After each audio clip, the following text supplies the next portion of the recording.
So we continue with another critical dimension of sustainability, energy transition. This panel looks at how to balance climate goals with industrial realities and what a just transition really means for our region's future. Please welcome our moderator, Goran Svilanovic, former Minister of Foreign Affairs of Serbia and Montenegro. Yes, this chair here. And this is also for you, Goran, for the questions, if there are any, just so you can see. Thank you. And the panelists are Nemanja Lakovic, CEO of Coal Mine Plevlja, then Nemanja Mikac, CEO of 11S, Christopher Sheldon, World Bank, and Lorenzo Tavazzi, partner and head of global intelligence, the European House Ambrosetti. And Nevena Dičić-Kostić, research and policy lead Sustineri Partners. Yeah. Now we are in full. Yeah, Goran, the stage is yours. Thank you. Good afternoon. I'm delighted. I was in the last two ESG summits here, and there was always a high level of energy. And I would like to congratulate Sustineri Partners for organizing the third, if I dare say, as we are beyond the mid of the process, super successful ESG Summit. I'm very much under the strong impressions coming after the speech of the Prime Minister of Montenegro, Milojko Mikić. I was following closely what he was saying. I shared my opinion to him, therefore I will be open with you. He introduced his ideas with a lot of energy, which I like. I'll try to replicate. And his first message was fast, fast, fast, fast, now. And I loved it. And I told him, look, you obviously presented yourself as a businessman who happened to be a leader in a country as a prime minister, which I like. But this was an energy and this was the idea. I want it now and I don't want delays. And I am taking every responsibility for the agenda I'm sharing with you, so I'll be voted in or out. This is up to people. I loved it. But fast is not necessarily a title of our discussion. It's not fast transition. Title is just energy transition. Therefore, it might be slightly more complicated, but I will be insisting on fast. Then, and as I was, as they would say, a nerd or a streber in school, I'd like to share with you what is the policy, the panel objective. I'm going to read it. It takes 10 seconds. So the objective of our discussion should be, therefore, we either do this or we are wrong. So what are the key barriers to ensuring a just and equitable energy transition in the region, and which successful models, both local and international, offer pathways that players offer as a pathway that can be adapted and scaled across the Adria regions. Therefore, we should be discussing balancing of energy security, financing the transition, money, money, money. And there are investors. In this summit, there are many. Decentralized energy and access in remote areas, gender equity. I hope we're going to reach out to these issues as well, and regional cooperation and integration.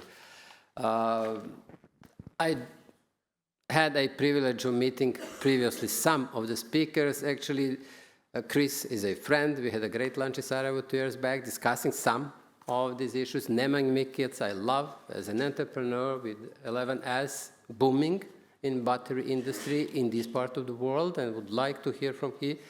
Nemanja Lakovic, the CEO of Plevlja. Well, we will be discussing the importance and the transition, as well as social components of Plevlja for the country, for the state of Montenegro. Nevena loved her interventions throughout several panels that I was following, and is a policy lead, and is one of those who are organizing this event. And Lorenzo Tavazzi, with whom I'm going to start. He's doing policy intelligence, economic policy intelligence, which I like as a team. Therefore, I actually really wanted to start with you. Lorenzo, thank you very much for joining us.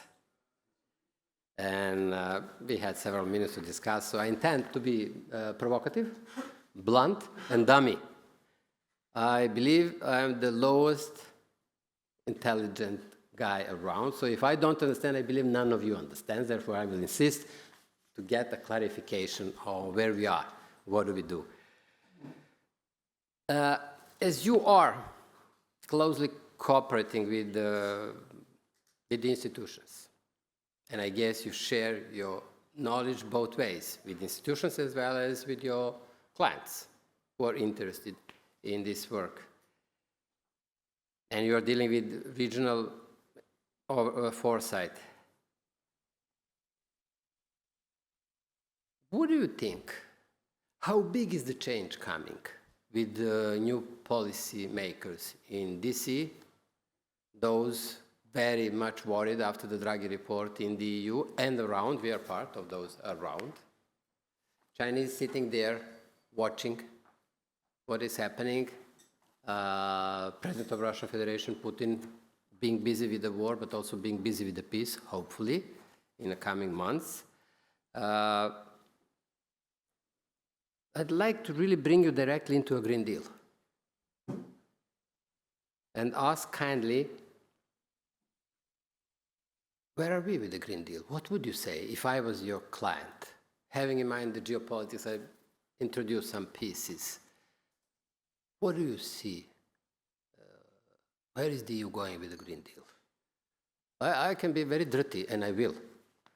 As she's coming from Sustineri, who is organizing this, will you advise her to change the title or a color from green to brown? Because where I come from, this is geopolitics. My impression is Europe is moving, thanks to all of these changes, from green to brown.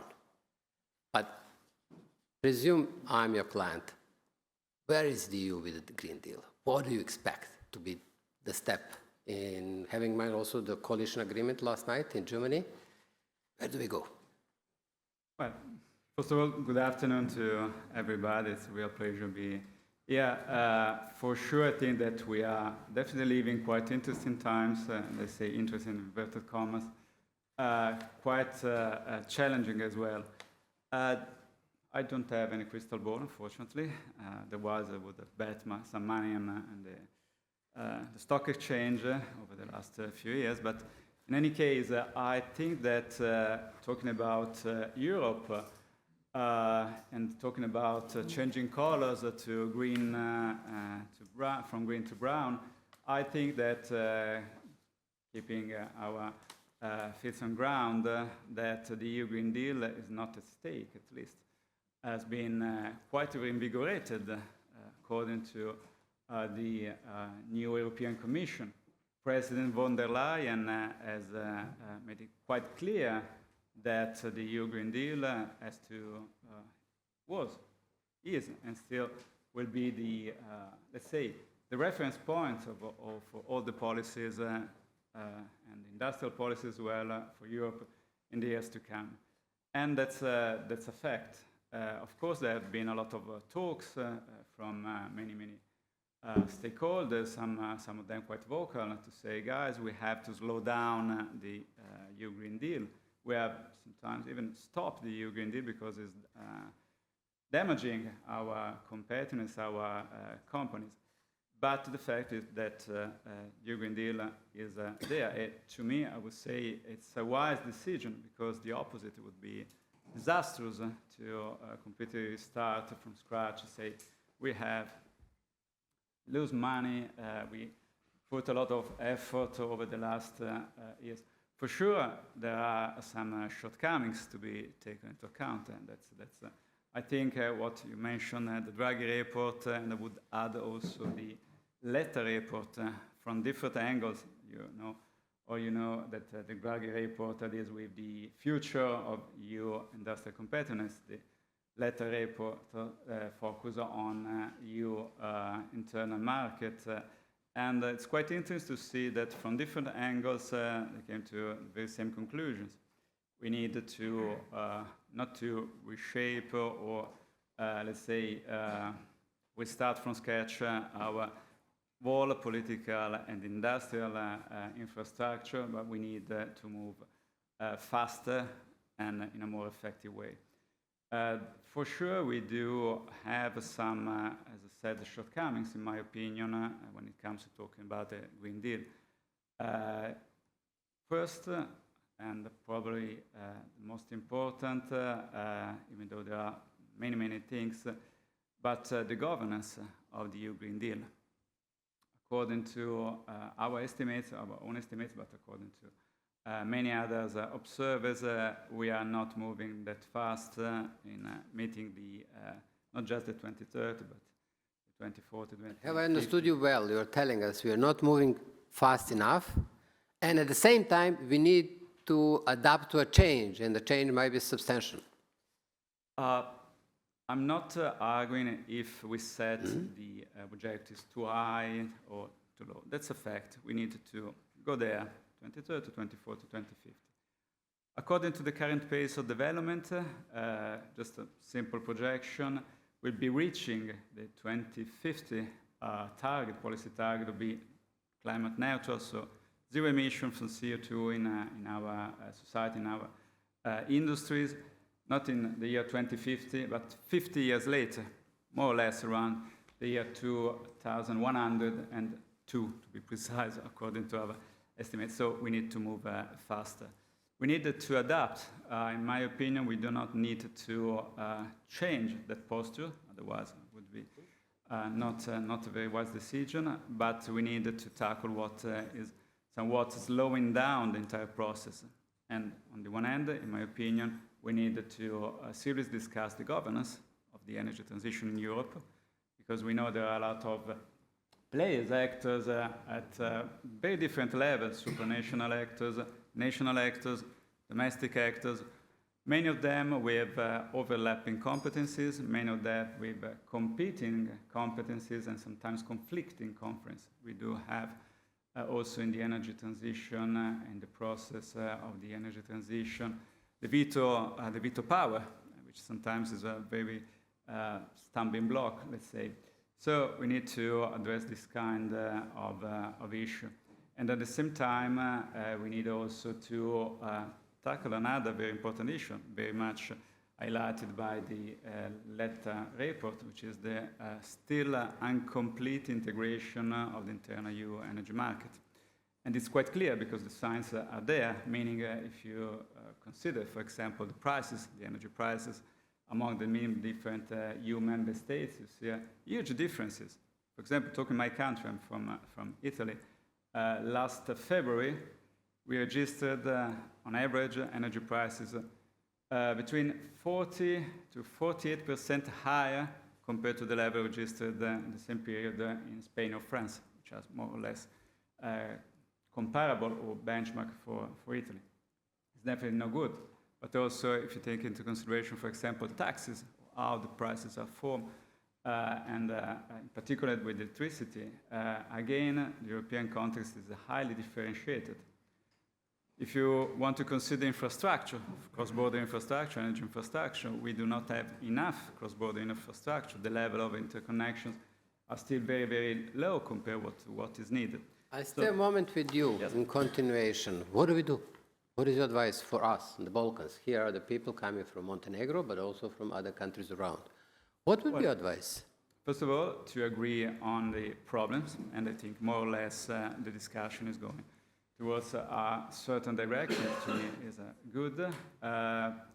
In my opinion, some practical tools could be a bottom-up approach when it comes at integrating something that is big, difficult, very sensitive, sometimes and with very different interests from the different angles, so from the different EU member states. Sometimes a bottom-up approach, meaning creating clusters of countries, not necessarily like-minded countries, but that need or share their common needs. Neighboring countries to come together, to pool resources, to invest through joint programs in research and development, for example, and invest in the creation of synergetic and connected infrastructure. Could be a very effective, less costly also in terms of time, and maybe also an inspirational way of moving forward in order to create a best practice to scale up at supranational level, so European level. I think that could be a way forward to move all along the pathway. And of course, at the same time, we needed to be more in line with some needs, for example. And I'm sorry, not enough familiar, knowledgeable about the situation here in the Western Balkans, but I suspect that, as we have in the European Union, the process of phasing out from fossil fuels is highly sensitive from a political point of view, also in terms of practical way. Synchronize the timing of the phasing out of fossil fuels, namely coal and gas, in this regional cluster approach could be a viable solution, as well as to try to shape the incentive mechanism in a more harmonized way, because again, in particular when it comes to investing, you mentioned money is fundamental. We do have in Europe at least. I mentioned money. Chris is there to answer to a question, but later on in a moment. We'll stop very, very soon. So a synchronizing of all the mechanisms to sustain certain private investment, in particular in renewable energy and in grids, which are fundamental.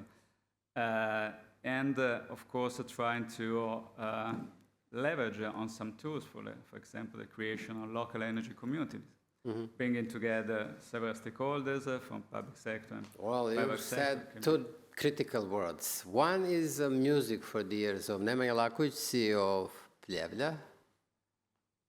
And another one, the last one you said, energy community, local energy community might not necessarily sound as nice as the fossil fuels and volatility of the green growth as a plant. Volatility you have explained, and thank you. And I tried to push you. But where are you? And I really want to hear from you, because first of all, I'd like you to tell us how important Pljevlja is for Montenegro. And second, in continuation, once you tell us how important you believe you are, I also need to be very open and say, well, we know that if we follow the guidance coming from energy community, we should have already closed. I mean, the government of Montenegro should have already closed the mine and the power, thermal power. Yeah. So tell me, first of all, how important you are for this country. Well, the numbers speak for themselves.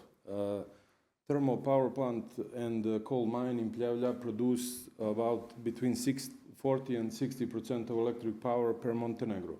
We are producing 1.8 million tons of coal per year, and for use of thermal power plant we use 1.5 million. So when you take that into consideration, you see that Montenegro is fully dependent of our thermal complex now. If we get into the equation and see that the citizens of Montenegro are paying the price of electric energy more than 50% cheaper than on the market, you will add to significance of this system. We have 1,000... You said 40 to 60% of electricity in this country. Yes, we are producing.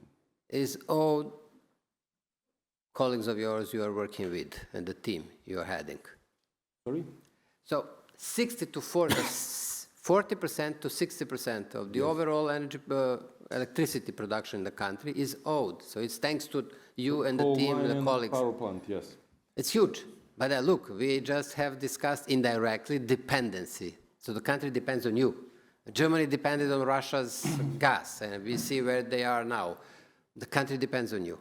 Well, at the moment, yes. But as Prime Minister said, we acted fast. 1 year ago, when we take over the company, we made a plan of just transition. Well, that's what I would like to hear. We are planning to form 12 new units into our coal mine that we want to extract from the company and get them fully to be on the market. We're not related with the core business. And this just transition plan is actually the plan of business transformation of the company. So we are doing everything by recommendation of EU, and we are doing everything that we need to do, because we are fully determined to finish this process, because not only for the recommendation of the EU, but for the development of our town. Just a Just second. transition is a great opportunity for our town to open new businesses, to try some new things, because, you know, as a thermal power plant and the coal mine is there more than 50 years. But we have, in last 20 years, we have more than 20,000 people leaving our city.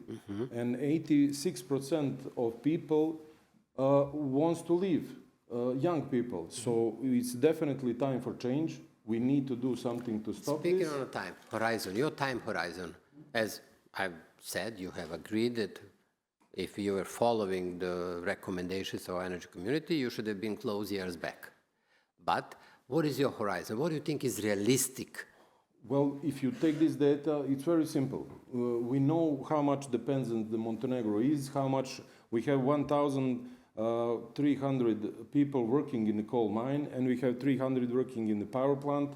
So we need, with all the things that are linked to these companies, we need to work on more than 3,000 workplaces in Pljevlja, and we need to compensate of this energy that we are producing. So some realistic time schedule for this, I don't think it can be happened unless in 15 years. And I'm very happy for the understanding that we get from European Commission. And this morning were some meetings that we have good feedbacks from, not so much feedbacks as understanding of the momentary position of Montenegro. So what is important here that we are fully determined to do the transition, and we are doing it. But until 1 year ago, Reverse told us nothing the was done horizon on is this at stage. least 15 years, realistically speaking, not earlier. So to replace 220 megawatts for the power plant, we need to build 1,000 megawatts from solar. That's some ratio that, Okay, and we cannot finish that so so fast. 1 or 2 giga. 1 giga, yeah. 1 giga. Maybe even more, but it's still not stable as the power plant bit. Power plant is the 24-hour stable energy. Even if they And you are know what here, we and do. some of the investors interested in investing in wind and solar in Montenegro are in this room. Excellent. And they are negotiating with the government, with the local communities, but it takes 5 years from now. Yes, there is, for everything there is needed the time, legislation, money. We're gonna permits get and to the everything. money. So in our plan, we can discuss this later, but maybe it's the moment to say it now. In our plan of transition, we have 50 megawatts solar power plant into our coal mine, and we have project for 2.2 megawatts on hydro power plant, because we have a river Well, okay, who is come on, pressing us. 2 megawatts, while Oh, you are 52 200 megawatts is plus. not bad. It's not bad. 52 megawatts is That's it's okay. good for our town. So that's one of the parts What of about our the transition. people? What is the social component of your transition plan? Well, these 12 businesses that we are starting up are based on the people who are working in the coal mine. We have, for instance, already started with some construction company into our coal mine because of the structure on the employees. We have over 300 operators of the machines. We have machinery. We have more than 120 engineers, a lot from machinery engineers, civil engineers, electric engineers. Also, we are planning to make, we have our own maintenance department that is going on the market also. We have 250 people skilled to fix machines, to do all the machinery works that we need. We have our own laboratory who is fully equipped for testing of the soil and air. We have we're starting the new factory for health and safety equipment that we will, at the first moment, start to sell only to our EPCG group, so which is very good market. So we are starting some very good businesses, and they are already in place. Well, I'm going to move from you and from the businesses into, and try to introduce Nevena into our discussion, social component again. So what about the people? How do you see this whole process? And what do you think is a necessity to make it just? Well, there are two words in just transition, like just as imperative and transition that kind of implicates time needed for it to be done. So I think what Nemanja said, including community into processes and development of the kind of local businesses that are, it's the key. But that's not what happens always, and it's amazing that it's happening in your case, because when we look at the transition of the countries, projects are diversified usually, so you have projects based on green energy in certain parts of the country, and then you have mines or other brown industry in different countries, and that is causing a lot of traction. That is causing. What to do? Well, I honestly think that this is the way, like trying not to leave anyone, or at least not majority of people behind. But having said that, that's easier to say than to do. So through different projects and also dialogue. Today you mentioned the panel where Prime Minister was speaking, and there was actually a very strong kind of arguments being said there that less dialogue between businesses and government means that we are doing better. But for this industry, I specifically think that is not possible. So we have to be cautious with that, because the So basically telling us, if I, dummy as I am, understand that it's, in this particular case, when it comes to moving from fossil into green, this dialogue needs to include not only the government, but local communities as well. Yes, and kind of three Tripartite. parties. And as a baseline of the dialogue, there needs to exist a strategy. What about the innovation? What do you expect from the others who are coming? We'll come to Nemanja in a moment, but what do they bring? We're talking about solar, about wind, new technologies. Well, I think we need to be realistic that there are two parallel processes. One is that we need energy security, and I think that none of us and the wider community is ready to kind of sacrifice that. We are very much eager and enjoying kind of steady and secure supply, while on the other side we want to develop green energy. So I think that it's very important to be open and transparent and to show both paths at any moment. So when we are talking about coal and when we're talking about mines, that doesn't exclude developing other projects and I think that would be very much beneficial, and that's where governments come in to always make that connection. Because we are late, like 2050 is very close, but it's not that 2050 per se is a doomsday. Like we can adjust and work I'd like to towards bring the goal. into this discussion someone who I see as a future. I consider myself as a generation of a past. Nemanja, I'm talking to you because you are bringing two important components. First, you are an entrepreneur. You're not living on public money, or at least not necessarily and not only. Second, you are developing innovative business, a new technology. Batteries are, there was a huge debate in Serbia, yes or no, etc., understanding, misunderstanding. But tell us, please, this should be a moment of education for all. What happens in the battery industry globally? And then where are we now? What do you do? Okay, thanks for a very nice intro. I'll try to keep up with that. So I'll give a bit of a broader view because I think most people here are not that familiar with such new technologies.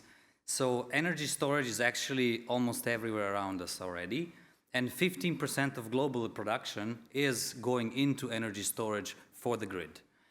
Just to give a comparison, portable electronics, all your phones, all your laptops, all the devices are like 3% of global production. So they're becoming almost irrelevant when it comes. Yeah, I always say when we have a battery debate, throw away your phone, then we can talk.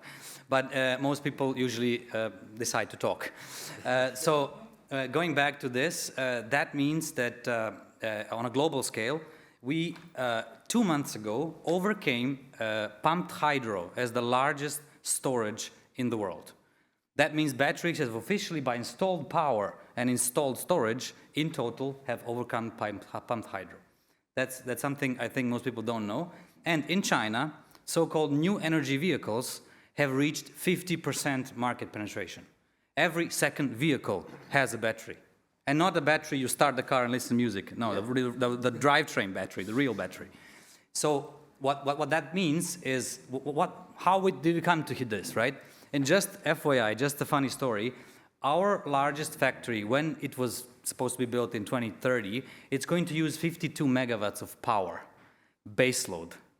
This is one of the largest energy consumers also when it comes to manufacturing. Of course, it brings a lot of value and a lot of products from it, but just to give you an idea what this transition actually means. And when it comes to reality, so it's basically, they will all coexist, okay? So there will be coal, there will be, base load you can achieve with coal and with nuclear today, and a little bit with hydro, but that also depends how dry your area is. And then when it comes to renewables, the biggest issue is the base load. I think the economics are already there. And what changed is the scale of batteries and the availability of raw materials is actually okay now. So we can actually install a wind, solar, and battery system and actually make energy for 50 euros per megawatt hour, which is maybe 60. Figures I know, I was here present. I hope many of you were also. Yesterday we had a great panel with the Minister of Energy of Montenegro, Minister of Energy of North Macedonia, and then there were two investors here, and one, I can say, CWP, Maja Turkovic, said, I am offering to you bluntly that I can develop a project in your countries and sell solar for 50 to 3 today. I was close. And if it's wind, maybe 60 to 3. So there is a price, and you're mentioning the very same figure, am I right? Yeah. That's about the price range, but we're just part of that value chain. But that's the cheapest you can get at the moment in this part of the world.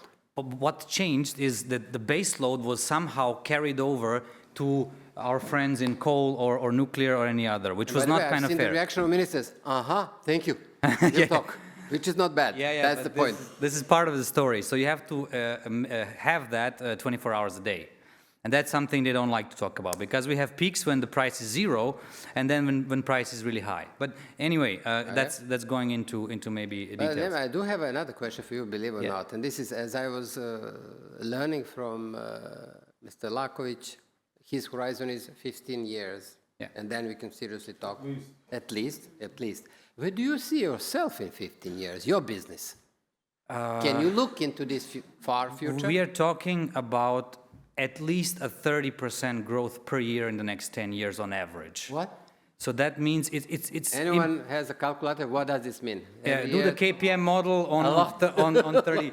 It's really insane. Only last year it was 69%, just for the storage part. So it's almost impossible to keep up with production. So actually we have another issue. Supply is the issue. We don't have enough people, knowledge, training, raw materials. Everything is basically established in Asia, and we're trying to catch up. And there is demand already. And how far you are from them? We are actually very close, because we have been doing this for 6 years, and believe it or not, nobody in Europe has been doing the same. They've been focusing on a different technology, also lithium-ion, but it's for high-performance vehicles. And we are doing lithium-ion for affordable vehicles. What that brings you is no nickel, no cobalt, so we only need lithium from critical raw materials. And secondly, it's cheaper, and it lasts 3 times longer. And where are competing technologies? How do you see them?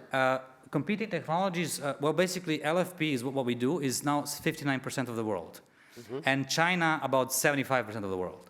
And basically all of the batteries in the world are still made in China, about 70-something%. So we will see, it's like diesel and petrol in a way. So we're doing petrol, somebody else is doing diesel. But are you telling me, as someone who cares for geopolitics, Goran, talk to Chinese now? Yes. I'm there like 2 times per year, or maybe 3. And what has happened in the last 10, 15 years is complete transition. From Shanghai being foggy to Shanghai being sunny. And then again, what about the social elements? How many people there are in your company? I think the social elements increase with the level of income. It's just how the world works. And with this basic level of income, it's actually getting much better every year. And we are at the beginning of that transition, I would say, when it comes technologically speaking.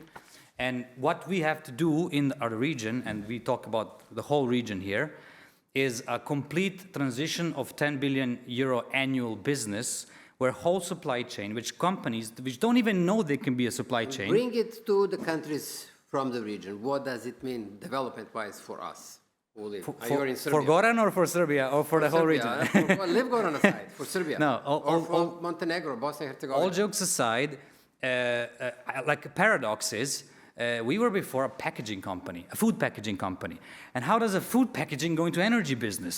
Well, there's actually a lot in similar with copper, with aluminum, with packaging, with a production of different metals. So all of these industries can repurpose to a certain extent and to actually make raw materials for the battery value chain and then later for the electric vehicle or energy storage value chain. How many people? By our calculation, it's 20,000 people needed in 2030, and almost all are high education. I was about to ask, what level of education needed in the battery industry? Mostly electrotechnics, chemical engineering, mechanical engineering, automation, to a certain extent, all other engineering What sciences. does 5G mean for you? 5G? Well, For your processing? No. Not yeah, I mean, the first thing that comes to my mind is the phone, you know, and I think this is, I mean, I've been to Huawei campus, for example, which is 200,000 people in R&D on one place, so it's a city, and they spend a lot of energy on storage and how to make this technology better, and actually the first step they did was how to create manufacturing more intelligent. And then the second thing they did is how to make the vehicles more intelligent. That's why they didn't invest so much in autonomous driving. Let me link you up with CEO Lekovic from Pljevlja. He needs to take care, and he told us clearly, it is Horizon, but I have a plan, and thank you very much for explaining how, but you do care about the people. Neven also supported you, because it's social transition. And you're now telling us a number needs to be higher of new employees, and they all need to be educated. And he's not dealing only with the highly educated stuff. What to do with them? Because this is part of the issues Neven was touching upon. I mean, most people can actually repurpose because it's the fundamentals of engineering are still there. Are you using the word repurpose for the people? Sorry for my bad English, but I'm saying they can be reskilled and retrained for a different purpose. So reuse. No, not reuse. It's more really to kind of reskill the people to actually, because the fundamentals of engineering, I didn't know anything about batteries 6 years ago. Now I'm probably the highest educated battery person in the whole region. Think so. And it took me 6 years, okay? It was not easy, but essentially the people we work with, and of course our employees, have done the same. Yes, we do have Chinese employees, we have European Union employees from all over the Do you world. consider yourself rich? No. In knowledge, yes. But in the value, the real value will come after 2030. This is an extreme risk. Okay. And people think it's just, you know, okay, I invest in batteries and we go. No, it's a technology shift. It's a paradigm. And now I'm turning from you to your left. Chris, I'm super happy to see you. And I'd like to spend 1 minute. Chris is representing World Bank both in Montenegro and in Bosnia and Herzegovina, but his background is mining. And I don't know whether you are aware. So we talked to a miner who can relate to what we have heard by the CEO of Pljeva Mining, Mr. Lekovic. So originally I would be talking to you about the money. But before we get to the money and what are you doing in the region, what we should expect from you, this is a question. I have an introductory question, and this is, how do you understand the efforts put by the government of Montenegro in this particular case? I think that they're taking the right steps to plan ahead, and they're also taking action. And when we look at this just transition, there's really different phases to it. So at this sort of early phase, you're trying to understand your workforce, understand what assets you have, what could be repurposed, what other businesses could be brought in. And we've been doing some work together already, that in Montenegro, and we already did that work in Bosnia. But then the next phase is really then the actual transition process. And that's what we're doing in Bosnia-Herzegovina, for example. They're borrowing $85 million from the World Bank to start a transition process. They will close one mine site. And those workers they will no longer be working in that mine, and we're going to help finance the packages for those workers, but also many of them will go to retirement, but their retirement funds were not paid up to date because the company had financial difficulties. So we'll make sure that they can retire. But there's also a lot of workers who really want to keep working, and they need this reskilling. but they also need good opportunities, which is why I think that they're doing a good job to be thinking about what are the economic alternatives, what assets do they have. And I like the way that you were talking about, that you identified different business units that could actually have other economic value outside of mining. And I think that's exactly the way to be thinking about it.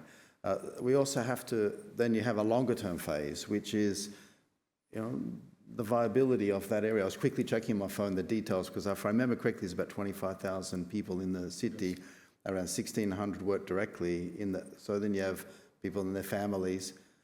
It's very dependent on that mine. Companies that are working for us, more than 3,000 people. Yeah, so so there's the direct employment, and then there's the people that depend on that employment in that wider community. So it's a very big change.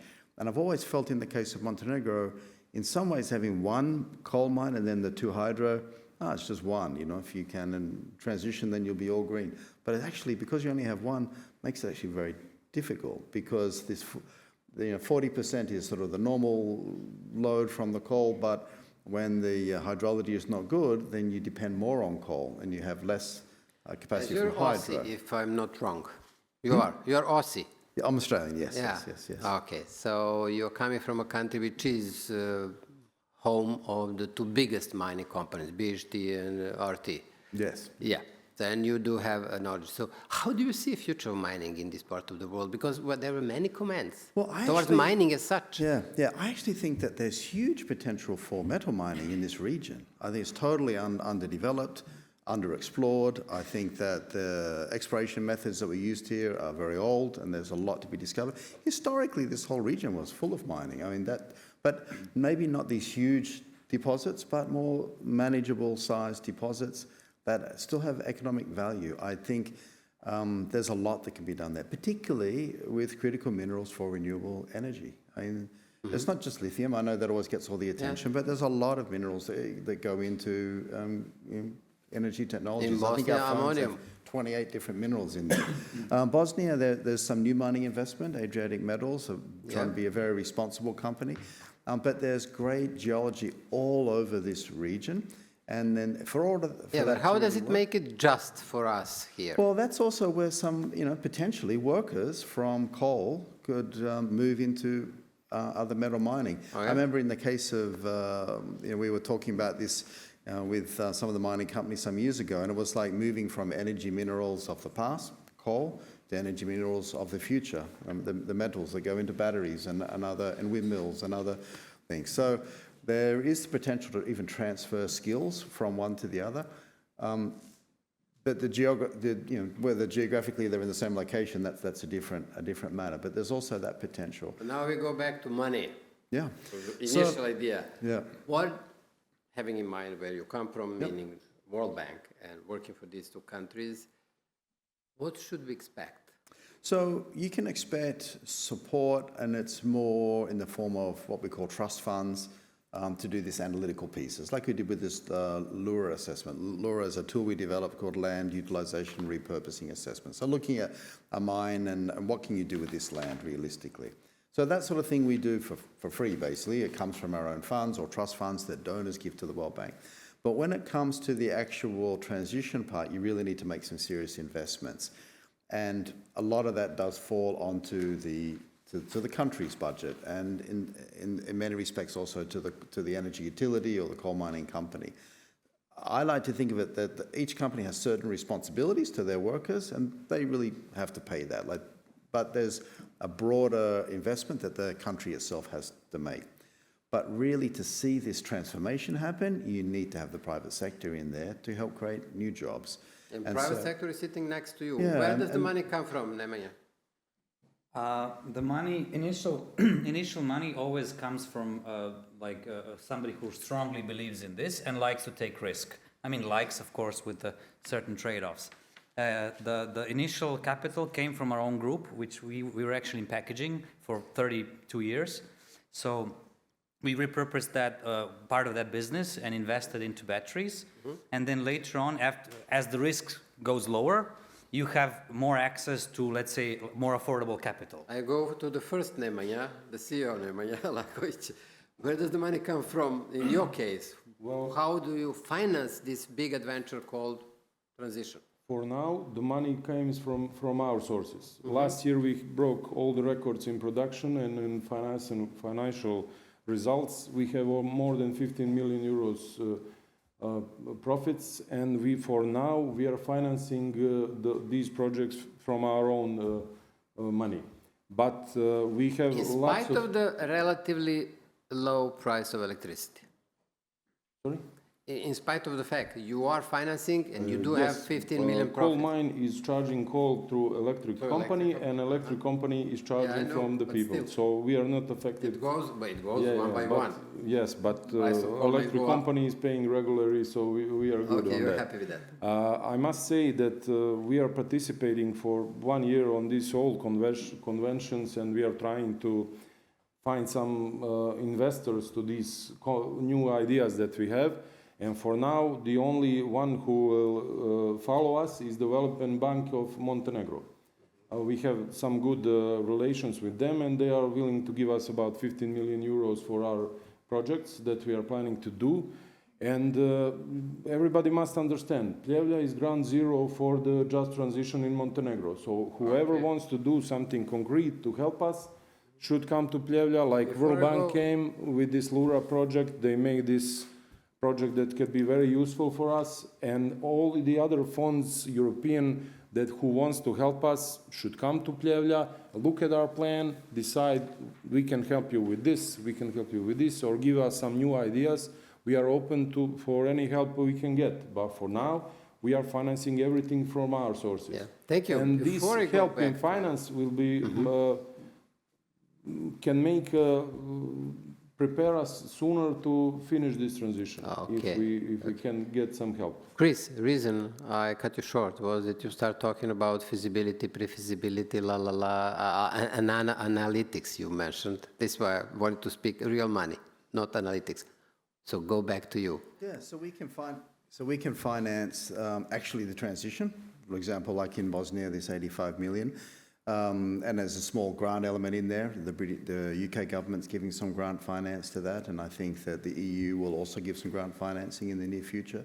So we can finance this, and I think it can be a combination of the ministries of finance borrowing, but also partnering with the companies themselves in these investments. But I also think this idea of public-private partnership is a very, very good idea, because the mining companies, for example, they have a lot of land. They also have assets which they may not even look at as assets. They may consider an open pit a liability, but in a pump storage, it's an asset. That's a dam you don't have to build, Waste dumps, which are waste dumps and you can't build on them, they're an asset for putting on solar panels, which can pump up the water into another reservoir and create pump storage. So these are sorts of public-private partnerships where you share some of these assets with private investment. You can also do things. I know we're also looking at the idea of potentially battery storage for also involving the heating, because heat is also an issue in Pljevlja. So World Bank can finance through the government loans, which sometimes can be also cost shared then with the different state companies. You know a friend of mine, Kori Udovički, a colleague of yours, she used to work for the bank long ago. Do you know Kori Udovički? No, I don't. No, she was the Deputy Prime Minister, Governor of National Bank, Minister of Energy. I don't know what she didn't do now. She's very much focused on SMEs. And she's commenting with her background, which is super rich, including her beginning of her career at World Bank, that the development model is not right for us. There is a lot of money for the big guys and not enough for SMEs. Well, one of these should grow over Nemanja. So how do you see this? That's a great idea critics? as well. No, so we need to provide the right financial incentives to incubate small businesses. And so that we can also do through various programs, usually grant-type schemes, or working through the development banks, or even commercial banks to provide lines of credit. The World Bank does do that. I know IFC also can do that. And that's where you can help reduce the risk and the cost of some of these investments. So I also agree. sometimes when you think of just transition, it's like replacing one big company with another big investment. That's not usually likely to happen. I think what's more likely to happen is that you retain some of the energy character of the area by repurposing some of these assets where possible. And that's something that's big, coupled with making it attractive for a lot of SMEs to come and to flourish in that same area. The reason I was asking about this specific angle was that I've heard well what the Prime Minister was saying today, that he is looking at the local people and the capacity, that he would like the big guys to work with his small guys, believing in the bright minds and energy of the young Montenegrins. The same thing we have heard here yesterday by the Minister of Energy from North Macedonia, was saying we have brought our local intelligence and are designing how to go forward on some of the projects, including the strategy when it comes to. This is why I'm getting back to you, Nevena. How do we bring together the money, investors, relevant for everybody, and what is your core knowledge, and this is respect of individuals and their rights? Yeah, I mean, in this region is pretty complex because the practices are scattered and they depend a lot on kind of individuals who are either leading the communities or leading businesses. So I would make 2 points, and one to the kind of industry as a whole.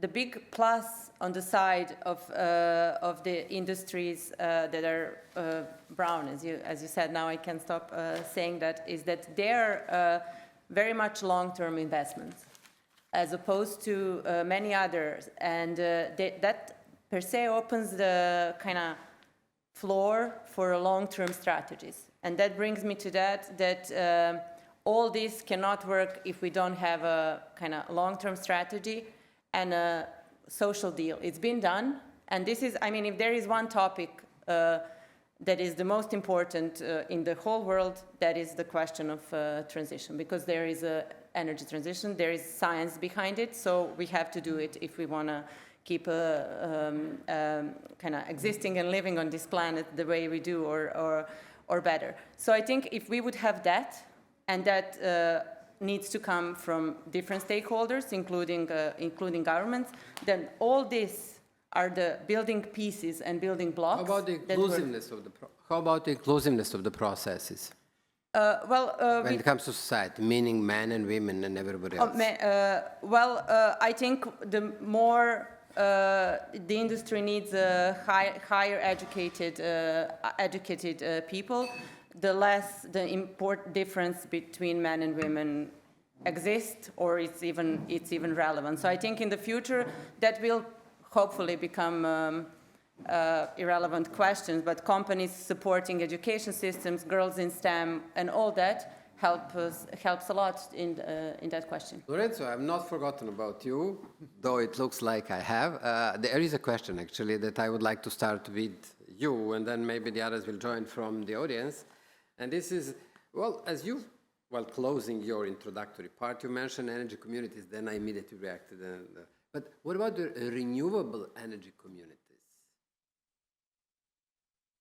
Do you see a possibility of this kind of an entity that might bring us all together about and around renewables?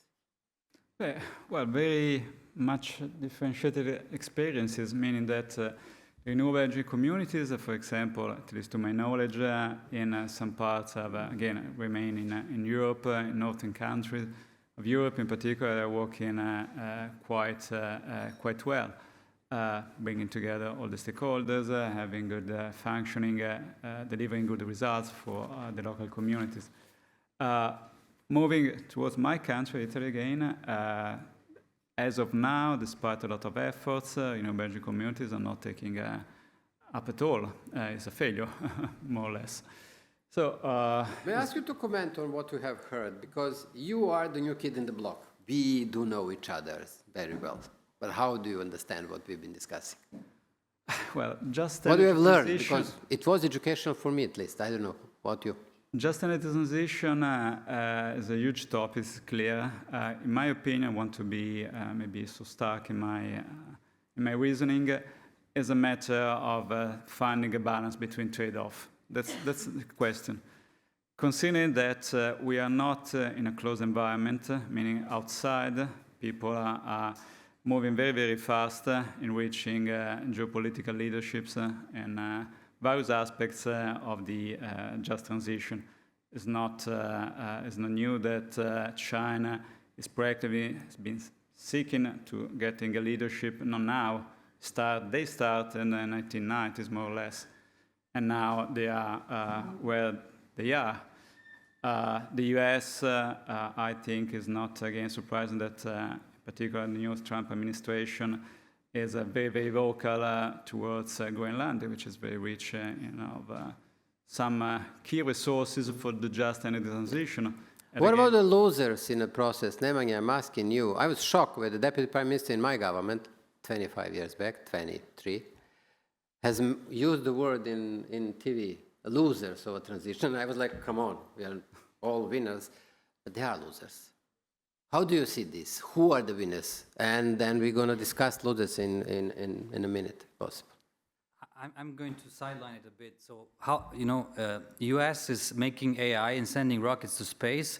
China is making new energy vehicles, and we make the plastic cup stick to the bottle, and then it opens, right? So I'm not sure. No, it's like this is a joke I've heard, but it's true. And I think when we do this policy, Europe is excellent in policy making, and we have done that very, very nicely. And now for us to be winners, I think everybody has an opportunity to be a winner. We just have to take really immediate action to actually go in that direction now. This plastic cup is fine, but You now sideline with the Prime Minister who said immediately, now. we're already late. Fast. This I can he say said it. firsthand. He said We're it. already late. Looking at the East, he said it, I'm sorry. We need to start doing and iterating. We're thinking 5 times, and then it's already over, we don't even start. And we just have to iterate from the first time, and the 5th time will work. The 5th rocket will fly. So that's something we need money to invest into imaginary rockets. And then second, we need to just try and reskill people to actually be good at that. And we do have that opportunity. But what is your advice for the CEO of Pljevlja? How not to end up with losers in the whole process? And I'll ask then, of course, Nemanja, the same thing. I think baseload will still be super critical from coal. So we have to kind of stabilize coal in the sense that it's more green than it is today, and balance that with, of course, having stable power supply. Because if we don't have that, all the other green industries are shut down. Oh, yeah? So it doesn't work. So what we need to do is slowly upgrade those mines or the whole value chain for coal in the next 15 years to make them more green, and then eventually we can see how they can transition, maybe into a different factory. Why not? For example, did you know that part of that coal can be used for anode, for graphite, for batteries, and 95% of that comes from China today? So nobody knows this. And now we are thinking, how can that be done in 10, 15 years from maybe old coal pits? There's a bit more complexity to it, but I'm trying to make it simple because you said you want simplicity. So there are... I have a question as the last one, but I do want to pay respect. Maximum 5 minutes. No, but its question is 30 seconds for you, Mr. Lakovic. What do you see? Which sectors could absorb workers in the case of the closure in 10, 15, 20 years from now? Well, let's just say about your first question about winners or losers of this transition. If we prepare right, if we in 15, 20 years make 3,000 new workplaces in Pljevlja, then we are definitely winners. Okay. So this process of just transition is the best thing that can happen to our town. It brings in new jobs, and for these 15 or 20 years that we are hoping we will do our core business, we will open new workspaces and our city will develop. That's the people. Now the nature. What are you doing now to somehow recuperate environmental rehabilitation? At the moment, there is a project of ecological reconstruction of power plant in Pljevlja, and it's shut down now for 8 months. And when it's finished, it will be lower carbon emissions from the power plant. Our coal mine is going further from the town. We are using some new ecological things like new chemicals that are preventing for dust to go into the city. and the situation is getting much better. But I would like to say one more thing about transition, like Christopher said. It's very important to bring in the private investors, because all of these 12 companies that we are planning to open are not, we cannot make management for 12 different branches of business. You know, we have what we have in local community. So if we have private equity and state equity joined together, people who are from that business, it will be much higher chances to succeed. And what is the main thing that can make transition in Pljevlja is wood industry. Okay. 70% of woods of Montenegro are on systematically grown up. Sorry? Not only cutting, but systematically Yeah, growing. the plan how it's worked, because it was the old Yugoslavian gigant Šik Velimir Jakic who is doing that. There is a plan of cutting wood. When you cut one part, you make new woods, and when you come to the nether, this is already, it makes woods healthier even when you're doing that. Because Thank you all, and thank you very much. I'm excited with what I've learned from you, and I'm very much grateful for sharing the knowledge. Nemanja 1, Nemanja 2, I wish you all the best in your endeavors. Thank you. Thank you.